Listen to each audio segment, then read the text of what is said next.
Hello guys, स्वागत है आप सबका। तो आज हम बात करेंगे अदानी ग्रुप की और इसको एक धमाकेदार खबर कह सकते हैं। इसको हम जो है आसान भाषा में समझेंगे। प्लीज़ लाइक और सब्सक्राइब जरूर करें अगर आप नए हैं इस चैनल के ऊपर। साथ साथ अपने दोस्तों के साथ शेयर भी जरूर करा करें। हम आसान भाषा में जो है एनालिसिस करने की कोशिश करते हैं।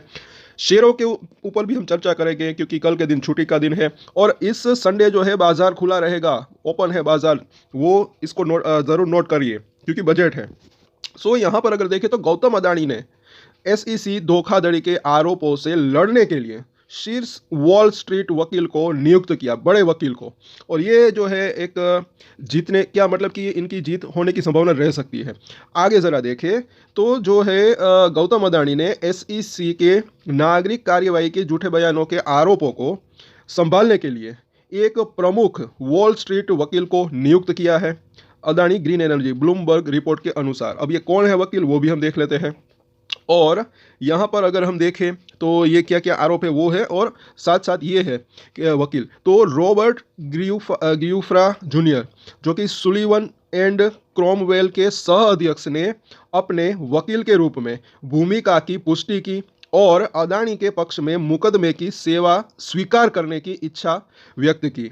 और नियामक ने अदालत से ईमेल द्वारा और अन्य अमेरिकी कानून फर्मों के माध्यम से सेवा की अनुमति देने के लिए कहा है, प्रतिवादियों का प्रतिनिधित्व करते हुए। तो ये है एक तो इसकी अपडेट जो कि काफ़ी खास महत्वपूर्ण मुझे ऐसा लग रहा है कि रह सकती है। आगे अगर देखें तो ये शेयरों के ऊपर क्या असर हुआ था, ये पिछले दिनों में जो कि गिरावट थी उसके बाद हालांकि रिकवरी भी आई, थोड़ा सा उसके बारे में है। और आगे अगर देखें तो आपराधिक आरोप क्या था और अंतर्राष्ट्रीय सहयोग, ये इसके बारे में है थोड़ा सा। तो आगे अगर हम देखें तो सरकार और कॉरपोरेट प्रतिक्रिया, तो रिपोर्टों के अनुसार जो है अदानी टीम भारत के कानून और न्याय मंत्रालय और विदेश मंत्रालय के साथ सेवा प्रक्रिया से संभावित संशोधनों की खोज के लिए संवाद कर रही है। न तो अदानी समूह और न ही इसकी सहायक कंपनियों को जो है एसईसी शिकायत में प्रतिवादी के रूप में नामित किया गया है। और अगर आगे आखिर में देखें तो यहाँ पर है कि गौतम अदानी का एक उच्च प्रोफाइल अमेरिकी वकील की नियुक्ति एसईसी के मामले में एक प्रक्रियात्मक बदलाव को दर्शाता है। जैसे कि हमने बात की, ये काफ़ी मुझे ऐसा लग रहा है कि इंपॉर्टेंट हो सकता है। और आगे अगर देखें कि जबकि ये ज़रा देखें, जबकि बाजार की प्रतिक्रियाएं पहले ही कानूनी जोखिम को दर्शा चुकी है। मतलब कि वो जो मुझे ऐसा लग रहा है कि यहाँ पर बात हो रही है जो शेयर के अंदर गिरावट आई, उसके बाद हालांकि थोड़ी सी रिकवरी भी आई। तो बाजार जो है वो ऑलरेडी मतलब कि वो रिएक्ट कर चुका है उसके ऊपर, और क्योंकि पता है कि वो जो हुआ।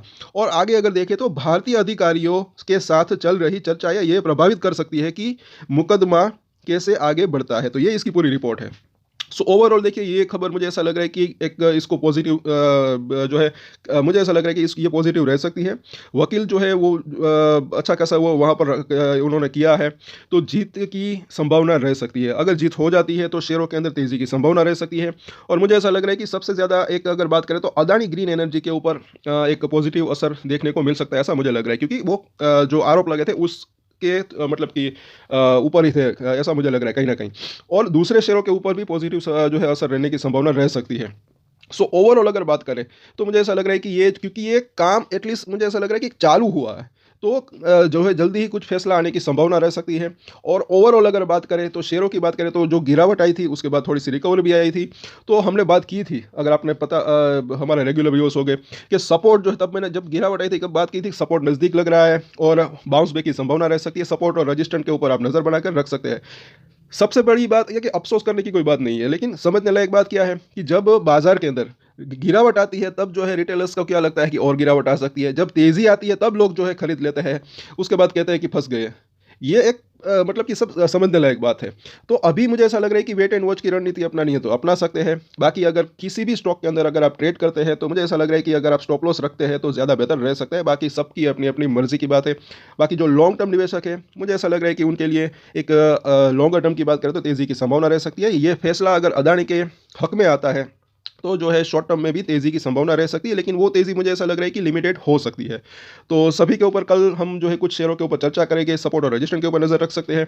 साथ साथ संडे को भी जो है ज़रूर जो है बाजार खुला है तो उसको भी आप मतलब कि नोट करके उसको रख सकते हैं।